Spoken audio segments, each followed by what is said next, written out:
McFinn Levere, and welcome to the community that you have created. And I know each one of you can feel the power and wisdom that you bring to these gatherings. You know, extended families share the good and the bad times. That's why we created this space. Did we lose McFinn? Are priceless gifts to share. So I look forward to you sharing some of them in our open forum after tonight's program, and we'll talk more then. Thank you for being here. And Gabby, it's all yours. Thank you, McFinn. Hi, everyone. My name is Gabby Faye. I am an actress and filmmaker, and my mother was diagnosed with bulbar ALS in May of 2019. So we're about 3 years into our ALS journey, and she is the reason that I am here today and that I fight with you all and that I participate in volunteering for groups like Everything ALS, who are just doing amazing work in this disease. So thank you so much for being here on our ALS Expert Talk series. I have the great honor of introducing our guests today, who are Alan Taitz and Dr. Kely Norel. So I will first talk about Kely. Dr. Norel is a research staff member at the IBM T.J. Watson Research Center. IBM Research is a collaborator with Everything ALS. She received her Bachelor of Science degree in Computer Engineering from Universidad de Chile, a master's degree in Computer Science from Weizmann Institute, Israel, and a PhD degree in Computer Science from Tel Aviv University in Israel. After a postdoctoral position at Columbia University, she worked as a staff member at Albert Einstein College of Medicine and later at Columbia University before joining IBM Research Center in 2011. In 2015, she received an IBM Outstanding Technical Achievement Award, which is the highest technical award at IBM, for her work on crowdsourcing as a new paradigm for biomedical research, the DREAM and Improver projects. In 2016, she earned an A-level Science Accomplishment Award at IBM for speech and text analytics for detecting neuropsychiatric conditions. In 2017, she was recognized with an Outstanding Technical Achievement Award by demonstrating the practice, restlessly reinvent IBM and ourselves for work on psyche. In 2019, Kely earned the Research Division Award for her work on Parkinson's disease, monitoring and measurement. In 2022, this year, Dr. Norel was recognized with an Outstanding Technical Achievement Award for her contributions to scientific discoveries on disease progression. Dr. Norel is the co-author of 5 awarded patents and over 50 peer-reviewed publications, with one of them having almost 900 citations. Dr. Norel is a contributor to the faculty of 1000 and a member of the Society of Women Engineers. So please welcome Dr. Norel. And we also have with us today Alan Taitz. After finishing his physics degree, he pursued a PhD in neuroscience of speech processing, a field where Alan found he could encompass his interests in language and science. After moving to California, Alan continued doing research on speech at SRI International. Currently, applying all of his experience toward a great purpose, Alan leads the Everything ALS data science team.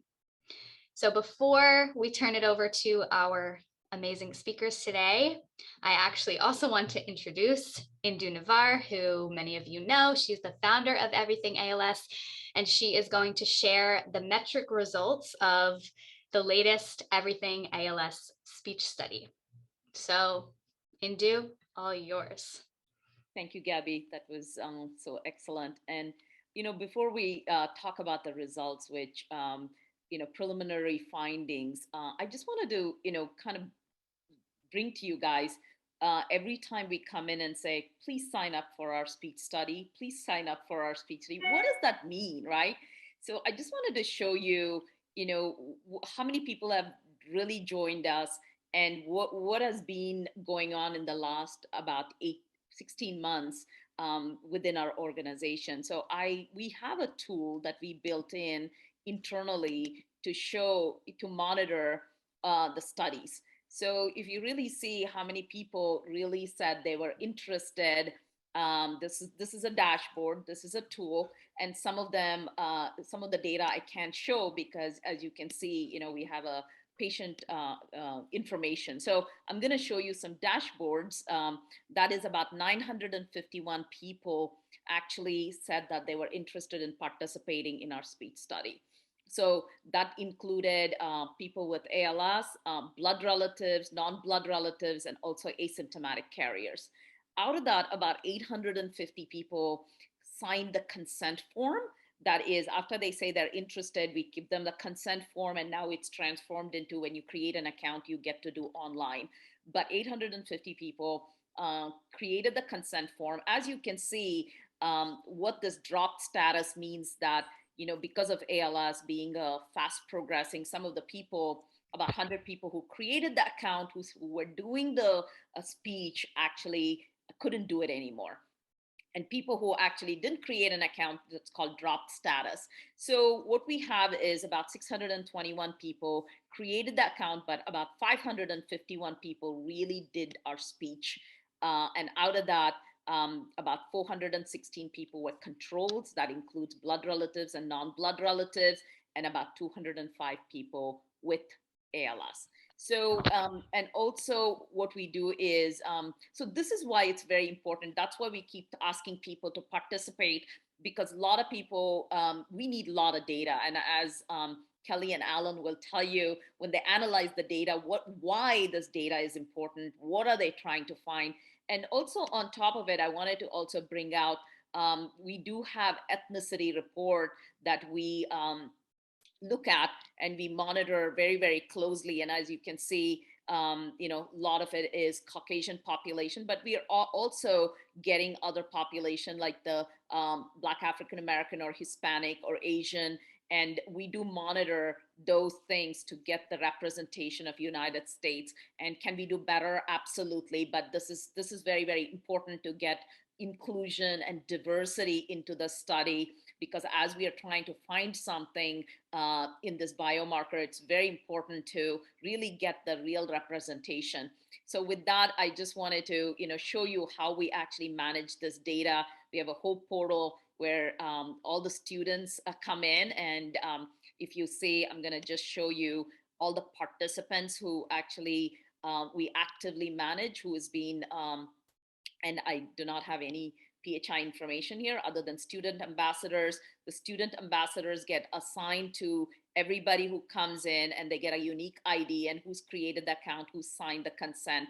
So we manage this, and our student ambassadors monitor this through this tool. So with that, I wanted to give you a context of how we manage this. And then once we have this data, what we have is once you consented, each one of you who participated, we use something called data use agreement.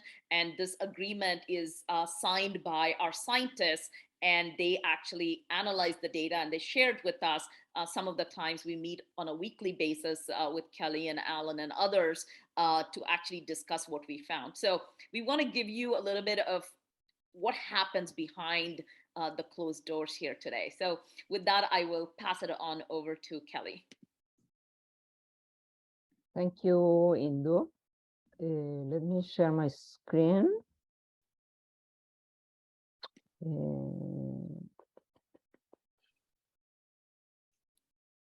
Okay, 1 second.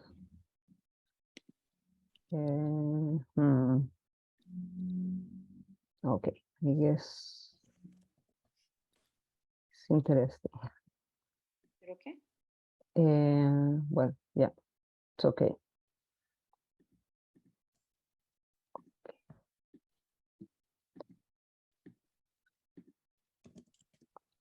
You see what you are supposed to be seeing? Yes. Yeah, looks good. Yeah, okay, thank you. So thank you, Indu, for first inviting me to participate in this amazing project, and second, to allow me to talk a little bit to this population. So Indu asked me to speak why we are interested in searching for digital biomarkers. So I will talk about that. I will keep this pretty informal. If you have questions about the content or because you don't understand my Spanglish, please ask questions in the chat and I will try to answer them. So what the main goal actually for our research with this project is to find digital biomarkers. And now I will try to explain why we want to do that. But I will start with a different story. I don't know if you guys know that long time ago, before there was a thermometer, physicians will put the hand on a person and they will decide they have fever, they don't have fever, right? The problem with that is, as you can imagine, depending on which doctor put the hand on you or exactly how, if his hands were cold or if he had the hot tea before or something, there was a lot of variability and was not very reliable. But that's way the way to go. And then one person said, you know what, we need to precisely measure temperature. And that's where the thermometer was created. But people say, this is not good. We don't know what the number should be. So they gathered 1 million measurements within 100,000 participants. And we did some statistics, and then they decided what's the average temperature. And clearly, if somebody is having 100 degrees, there is a problem.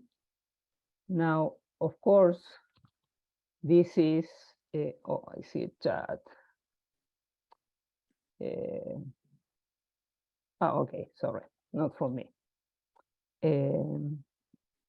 So, and then anyway, doctors didn't like to use it because they thought people is trying to replace doctor. Of course, we don't want to replace doctor. We want to give them an additional tool. Nowadays, no one will think of just using your hand to measure temperature. Everybody uses a thermometer, but there was a fight at the beginning. So let me show you a very interesting article from Scientific American, where there is more details about this story. And it is called Why Doctors Reject Tools That Make Their Jobs Easier. And again, it's very interesting. It's a lot of psychology, if you want, the fear of losing the job. But everybody that works in technology knows that no one wants to replace doctors. You are just adding tools for them. The idea is really to be more precise and to help them do better and maybe faster diagnosis. So I'm just quoting a few sentences of this paper. So before 1886, if somebody wanted to use a thermometer instead of using the hand, the doctor thought it will show incompetence. But as you can imagine, the information obtained by just placing the hand on the body of the patient is inaccurate and unreliable. Now, it's also true that the doctor's eye and hands are slower, less precise, and more biased than our modern machines and algorithms. But these technologies can count only what they have been programmed to count, and human perception is not so constrained. So again, I want to emphasize, we are never thinking of replacing the doctors. We are just thinking of providing more tools, the same way that now you get the temperature measure, blood pressure measure, blood test, and a bunch of other things measure. Maybe we can measure something from your voice. I work on analyzing data from speech, voice, and content. So another example, I also work with the mental conditions, again, the analysis of speech, text in this case. And this article was published not long ago. And one of the things that this work was done in collaboration with the psychiatrists. So people arrived to the hospital either because they were having a psychotic event or they were very depressed to the point that you need hospitalization. So those people that go to the hospital were offered to enter to a study, and they had to donate their Facebook data, and we analyzed the Facebook data also for controls. And one thing that this doctor said to us is, unfortunately, in psychiatry, we get a snapshot once a month at the best, he says. Incorporating this type of information really allow us to get more comprehensive, more contextual understanding of somebody's life. So again, when a person is being seen by the doctor, if it's not a psychiatrist, maybe it's every 3 months, every 6 months, once a year, and they get what's going on that day. But you don't know really what's going on, the ups and downs of the real data. Usually with the ALS-FRS scores, people believe that they just decline and only decline.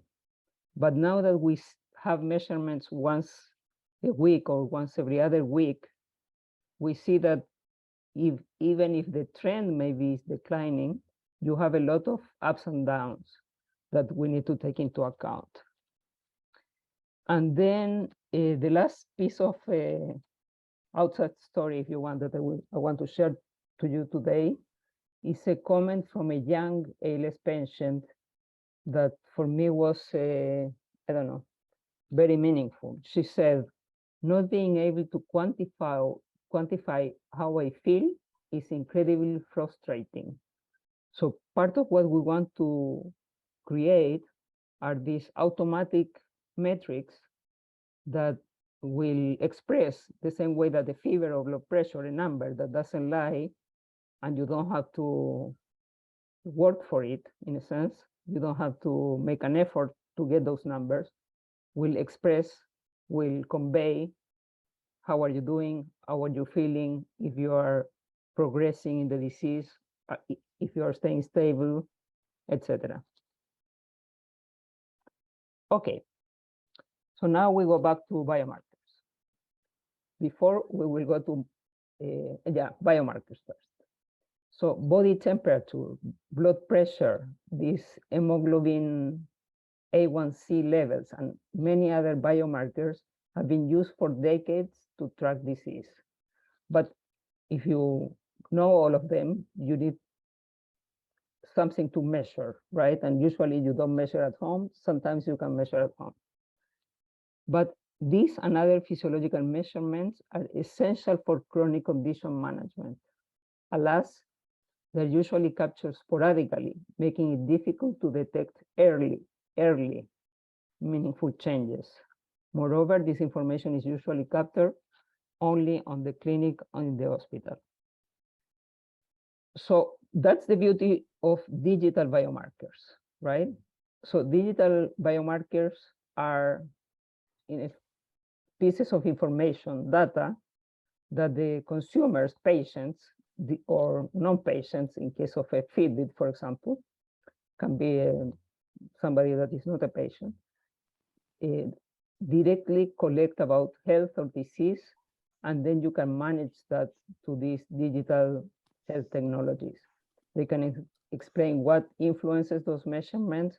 They can even help predict health-related outcomes. The advantage of digital biomarkers is that they are comprehensive, objective, and continuous pictures of human function in health and disease. So again, when we use these digital biomarkers, you provide a standardized and an objective measurement. The accuracy is not affected by the skills or the subjective opinions of physicians or the biased self-report. I don't know if some of you have had the experience that the doctor said, you are not sick, everything is in your head. We know many cases of those. If you have some objective measurement, they cannot tell you that. Again, with these measurements, you provide continuous insight into the patient's status, not only when you go to a clinic or to an hospital. And we can monitor these metrics. You can follow up if the disease is progressing or not, but also another advantage is that you can participate in a clinical trial while staying at home. And that simplifies a lot the logistics, but also reduces the cost associated with this clinical trial. So it's a win for everybody. The take-home message here: the digital biomarkers collected from wearable sensors or through a device offer healthcare providers and researchers an abundance of traditional and new data to precisely monitor and even predict a patient's disease trajectory. Neurodegenerative disease, like ALS, is a major target for digital biomarker development to the lack of easily accessible indicators that can help providers diagnose and manage these conditions. And again, I focus on analyzing speech, both the voice and the content, to again help with this detection of digital biomarkers and to monitor disease progression. If anyone has any question, let me see. What sort of parameters of the voice would you be looking at?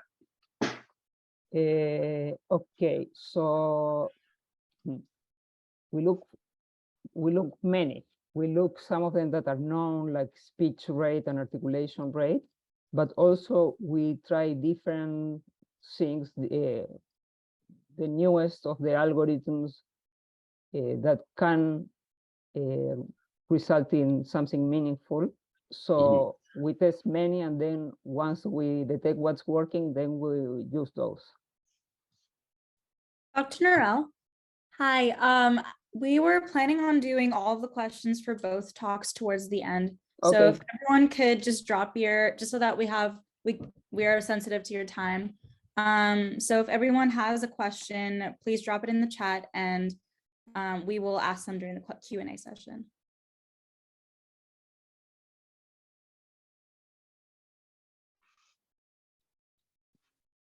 Alan, do you want to start the presentation? Yeah, sorry.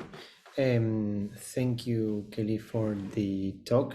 I think that was very interesting to hear about the story of the thermometer that I didn't know really. I'm going to show some of the results. I'm going to comment a little more on some technical aspects of the analysis that we have been doing. Of course, I am open to answer any question that may appear. I will try not to be too technical, but I wanted to comment on some of the things that we are doing, which you may probably find of interest. So let me share my screen. 1 second. All right, so today I'm going to be talking about so we have been analyzing two sources of data. We have been working on an audio approach and on a video approach. We have been working a lot with Kely synergistically and with the team that I work with. So everything that we do is cross-checked with Kely and the scientific board that Everything ALS has. So as I was saying, we are basically having two different approaches. On one side, we are analyzing the videos, and on another side, we are analyzing the audios. We plan to integrate all of the information, all of the data soon, but the very first step for us is, of course, to try to find specific features or digital biomarkers on the different sources of data. So this, in particular, this work was done by me and Julian, who's also here at the meeting. And as I was just saying, we everything is cross-checked and thought with Kely from IBM and from other partners of the foundation, such as Modality, MIT, and MGH. So I'm going to talk a little bit about the video approach first, and if we have some extra time, I may tell some things on audio, basically some ideas that we have been thinking. So at least you have an idea of what is the research moving towards. All right, so as Kely mentioned, and as we all know, the long-term goal of the research is to find visual and acoustical digital biomarkers. This is a very, for a moment, it's a long-term goal, as I call it, and we need to start this research to kickstart it with a question a little bit more on a short-term goal, which in this case is if we can build an algorithm that detects or distinguishes between a control speaking and the patient speaking with some kind of an impaired speech. And this we want to do directly from video analysis, so not using audio. For this, as you may know, we count with all this amazing data set that you have been working on, and we use these different tasks that you are asked to repeat and that you may find entertaining or dull. But we use all of them. In this case, I'm going to talk about this Pataka task that you all know, and also the bamboo passage. But we analyze all of the data. These were our first shots. As you probably know too, we are going to use this ALS FRS-R scale that you are asked to fill after every question, and we are going to try then to distinguish between some kind of an ALS FRS score of patients with certain score and controls. And this is how we are going to build the algorithm. Okay, so this is, for example, this is a video of myself repeating the bamboo passage. And I'm going to show you something quite visual to how can we extract the idea is how can we extract some information from this video. So there are some algorithms that allow us to put a mask on the face of a person who's speaking. So if we extract only one frame from this video, which is basically a picture, and we use this algorithm to put a landmark mesh mask, we can extract basically the position of different landmark points of the face. Which makes look every frame like this, finding the position of different points of the face and the mouth. Sorry, of different points of the eyes and the mouth from a face. So this helps us build some very specific features that we are interested in. In particular, we are going to start analyzing the eyes and the eyes aspect and the mouth. So For example, we can extract from such a complex piece of data as a video, we can, for example, extract the eye aspect ratio on every frame. The eye aspect ratio is basically the height of the eye divided by the width of the eye. And this is a very similar concept to the mouth aspect ratio, which is the height of the mouth divided by the width of the mouth. So if we extract one value of this on every frame, we can build from a whole video a time series of different mouth aspect ratios for every time step or every frame. So then from the whole video, we can extract what we call time series, which is basically, again, this value of the mouth aspect ratio on every frame. If we take a look at this, the one on the top is the mouth aspect ratio. So if we take a look at this, we can see that the person is probably speaking on this part of the video, where the mouth aspect ratio is moving on time. And if we take a look at the eye aspect ratios, we can even see there's a blink where basically the eye aspect ratio goes to 0 for one brief moment. So this helps us basically to extract useful information to build the classification from a video. So this is basically what we do. We use this landmark mesh, and again we extract this time series from the video themselves. Here we can see how they vary on time, how the mouth, as I speak, how the mouth aspect ratio is moving on time. The same with the eyes. Here I blinked, for example. Okay, so since in this case we are interested in analyzing the speech, Julian found some very useful lines to analyze this. Instead of only using the mouth aspect ratio, he thought maybe since we have a broad landmark mesh, we can use very different vertical lines on the mouth. Here, for example, I just selected 2 lines, but we can really use up to, I think it's 8 or 12.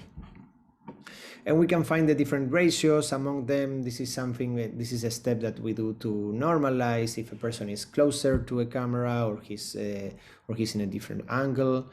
We need to normalize these vertical lines. From here, then we extract this some of the time series of how the mouth, which gives us information of how the mouth looks like. And one of the things that we did was to see if there is useful information in this time series. For this, we found correlations between some values of these signals, such as their mean, their standard deviation, their velocity mean, their acceleration mean, with a speaking rate. Basically, just to check to see if we found some signal on this time series, and we found some actually encouraging results. The numbers don't tell us much, but the idea is that if this number gets close to get close to 1, the idea is that there is a valuable signal on this time series. And these results actually around 0.5 told us that that there was a lot of signal in these vertical lines that we are using. So this is something that motivated us to continue pursuing the idea. Okay, so what we did then so far is we had these video frames from which we extracted the landmark points, which help us build the time series. And now we are going to proceed with a step that it's called a machine learning classifier. It's also called an AI algorithm that it's trained to basically classify, to distinguish between classes. So if in this case we try to train this model, giving a bunch of examples that may be controls or individuals speaking, or patients with the ALS disease also speaking, then we can train a model that may be able to classify in between these two between these two groups, let's say. So this is what we do. We basically make two groups. Again, one will be controls with the ALS-FRS scale of there's a bulbar part of the scale that the highest score is 12. So we make a group with that, and we compare it with patients with the ALS disease with a bulbar score equal or less to 10. This means that they have some type of speech impairment. If we do this and we test our model, then we get results quite encouraging. The accuracy of these models is around 72-75%. Even we tried different models, and we got up to, here I have a different one, up to 79% accuracy. The accuracy means that 79% of the cases the model classifies well between one new individual and tells correctly 79% of the cases if he's a control or he's a patient. So this is quite again encouraging. This tells us that the lip movement and their velocities and their accelerations are actually very useful to tell us if there's some manifestation of the disease there. Again, there's no so far there's no acoustic analysis. We plan to integrate this, and we're working on it, and we may probably get some even better accuracy, telling us that there might be something there. These models, these machine learning models, generally require quite a lot of data. This is why we use all of the data that we have, and honestly, when we have more data, we can even improve these models and improve the accuracy and find even more details on this. So for now, this is basically it. Yeah, I don't want to go over time. So this is these are the video results that we are happy to share. Thank you. So we'll go into the Q&A session next. Zoe and Maddie, if you can introduce yourself and take over the Q&A. Yeah, I will go ahead and introduce myself real quick. My name is Maddie Radcliffe. My dad passed away from ALS last April. So it was a quick battle, but excited to be here and throw some of these questions out for you guys. So the first one that was asked was regarding wearable sensors. And there was a question just around what wearable sensors would be recommended and how recordings are saved for those. Okay, so in my case, the sensors is a microphone because we are recording voice. Alan is using a recording from video. So all this is being done in a web interface through modality AI. But I don't know, Indu, if we can speak about future sensors. Yes. So we're kicking off a new research, actually. We've gotten 6 patients enrolled, and we are just slowly rolling this out.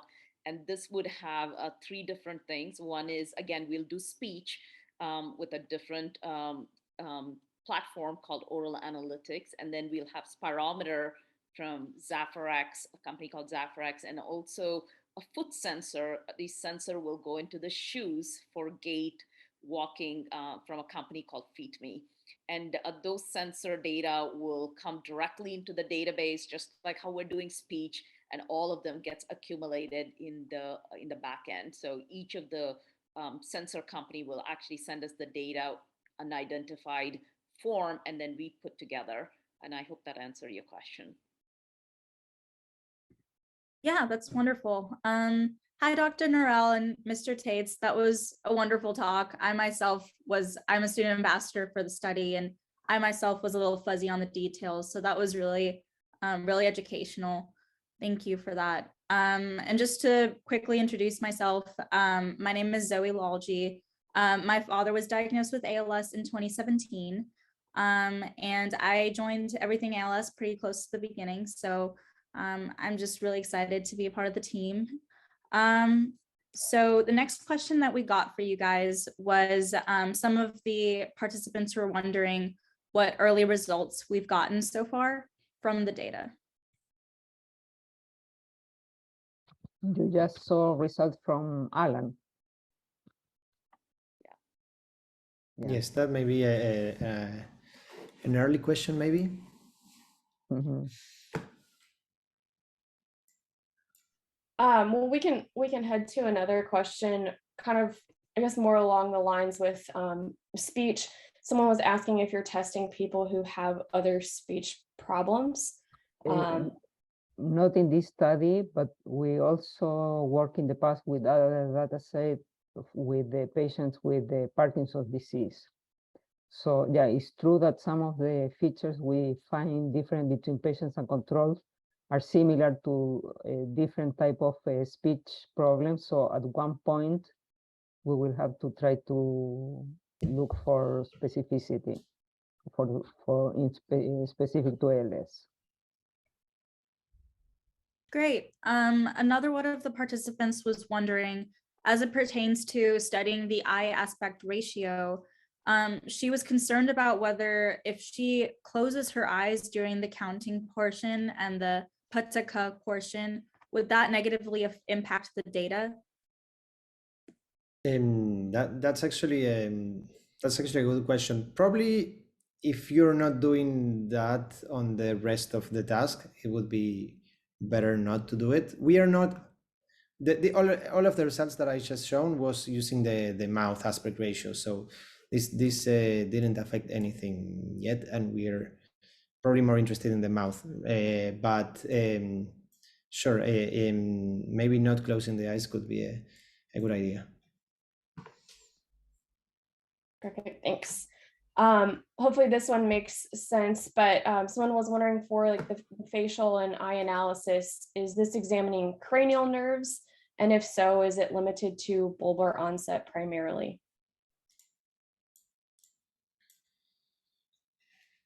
I'm not sure I understand the question. This analysis is only done from the video. There's no other input source of data, and it is not, so far it's not only limited to bulbar onset. We are analyzing all type of onsets so far. We may be interested in that a little later on the research. Awesome. Sorry, one comment. I'm Julian. I'm working on Alan's team regarding the quality of the videos and the question about closing the eyes or not. The most important part regarding that is to have the face fully visible in the video. That's very important. I found various videos where the face was a little too in the edge or something along those lines. That's the most important thing to care about. Just that. Thanks. Awesome. So the next question that we got was whether the data was analyzed in the frequency domain. Yes, the acoustic data is being analyzed on the frequency domain. We are using a battery of statistical tests on the frequency domain. And if somebody is more interested in that, I didn't. The idea it was to talk about video research today. I'm very happy to share some of the acoustic research at some other time. We had a couple questions that were asking about if you were looking at the data that is similarly being done at ALS TDI. I've been only analyzing the data from Everything ALS. In the past, I analyzed data from Answer ALS, and we have 2 publications on that data set. Happy to share. Yeah, and we know that the ALS TDI data is one sentence.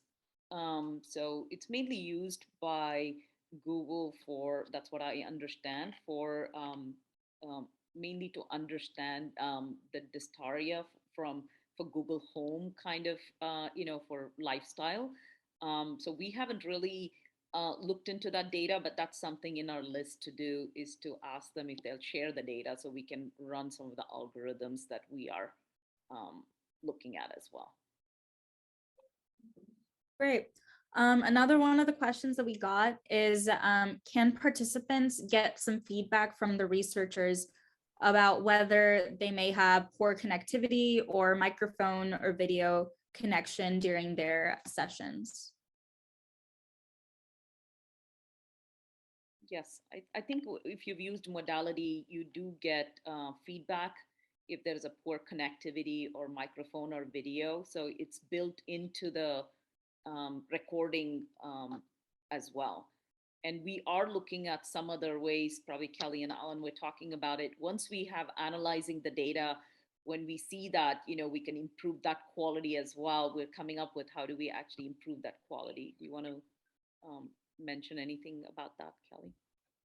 Well, of course, the better quality the data that we receive, the better the analysis is going to be. So for now, we are letting know modality about some issues we have been encountering when analyzing the data, and they are planning on improving those things. For example, measuring background noise all the time. I know that for now they measure only at the beginning of the session, measuring the volume of the speech, these type of things. Yeah, and you should get feedback if there was a problem with the session.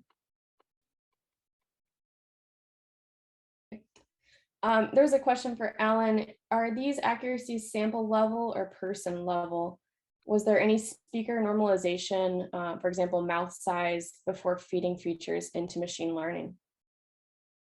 Those are quite good questions. The accuracies are sample level, and we are careful to train with the same with only a subset of the participants, and test the machine learning algorithm with a different subset of participants. And yes, and we had to use some normalizations. I was mentioning that between the vertical lines. We generally use one vertical line divided by another one to normalize and to account for different camera positions and different distances from the camera. So that was done before training the machine learning algorithm. Perfect. I have a follow-up kind of with that. What about accents, English as second language speakers? So for now, we have recording that information, but we are not using it. We would need a much larger data set in order to, let's say, analyze separate people with the English as a first language or not. For most of the things like pitch or how monotonous is the voice and the amount of pauses the person makes, doesn't really make a change, but there is, for example, one of the features we use is something called vowel space. In Spanish, for example, in case you didn't realize, I'm a Spanish speaker, and we have only 5 vowels. You guys in English have 12 vowels. So of course that part is different if they measure in me or measure in any of you, but that's only one of the features, right? But yeah, there are some difference based on the language. Awesome. So the next question that we got was just people were wondering if you could just restate the overarching goal of the study. Can I have a take first? For it. So our main objective is to help the device or find these digital biomarkers, in my case from voice or from content, which words are you using, which order are you using, and Alan also from video. The idea, if we find those biomarkers, let's say we are able to find them before you are with symptoms, because we detect changes in the voice before you say that your LSFRS1 is below 4, for example. So can help detect a person as having problems. Maybe they can intervene before a lot of neurons are died, right? So all the idea is also to be able to help in clinical trials. Probably part of the why so many clinical trials fail, in my understanding, there are 2 reasons. One, they are putting all the patients together, and we know there are different trajectories, so we need to find a way to segregate patients. And the other one is the same story with the Alzheimer's disease. If they give you a drug when you are too advanced, you cannot recover the neurons that are dead. But if they give it at the beginning and stop the degeneration, that would be a much better outcome. So the same thing we are trying to do with the ALS.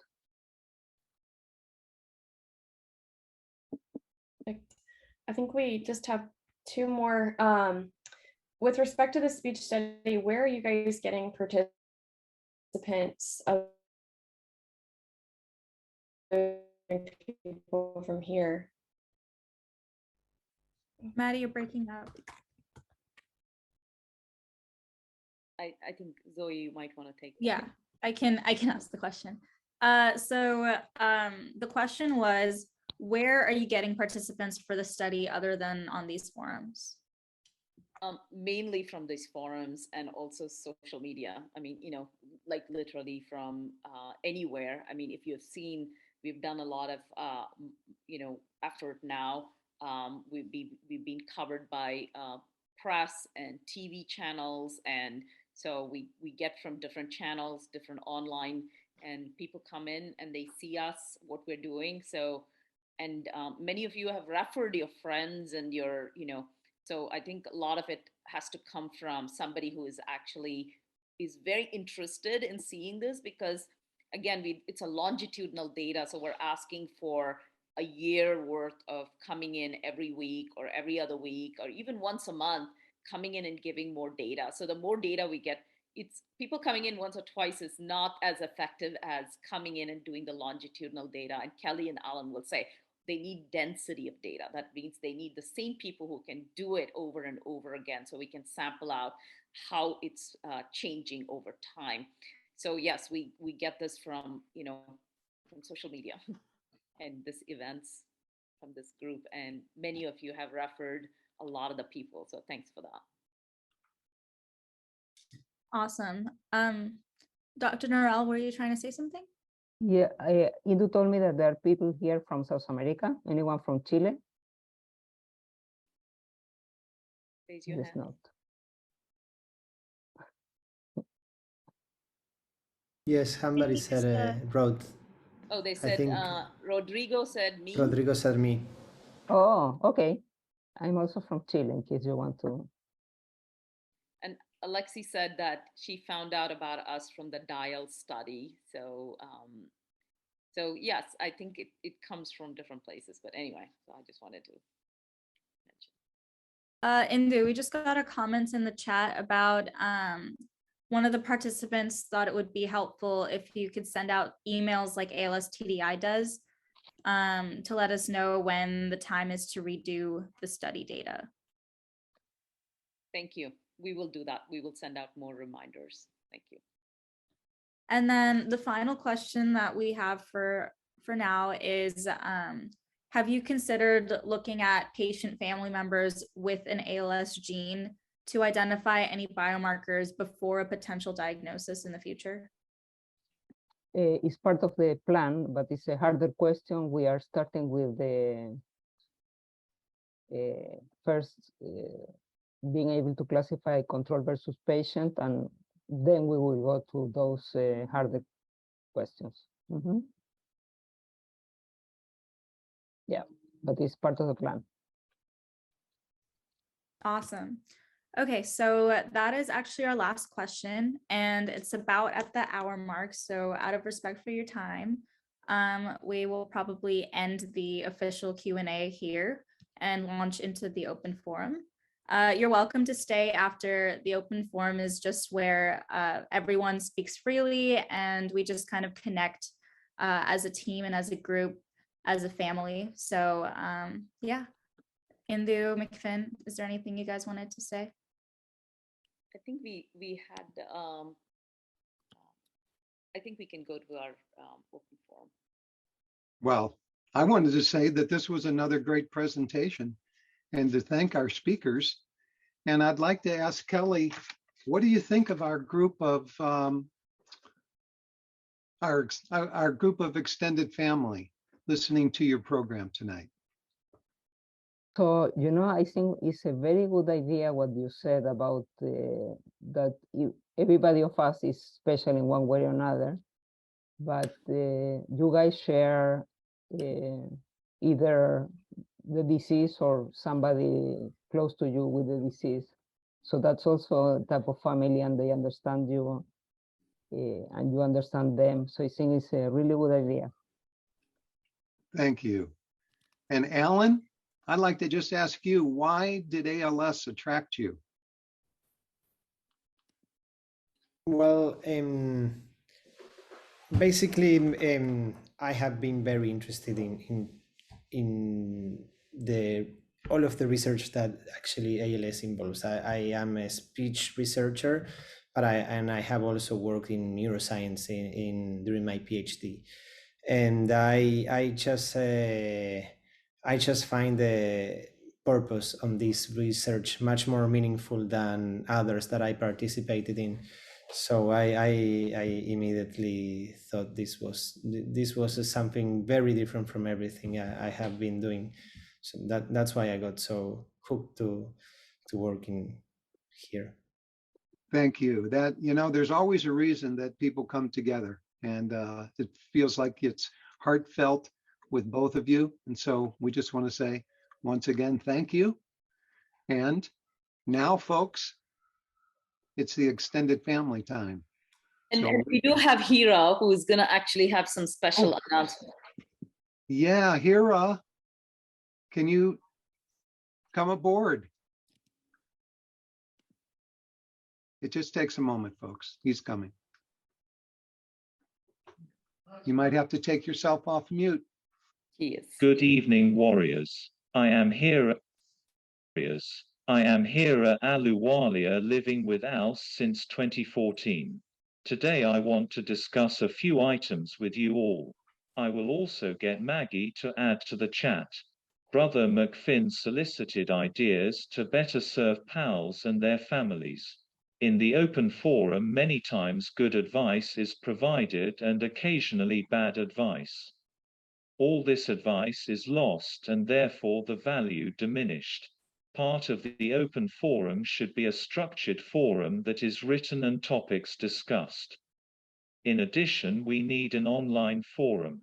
All this would be searchable. If there is support for this, I will be glad to discuss in detail with the Everything ALS team. Please email me or EverythingALS. aluwaliahira@gmail.com. Thank you, my brother.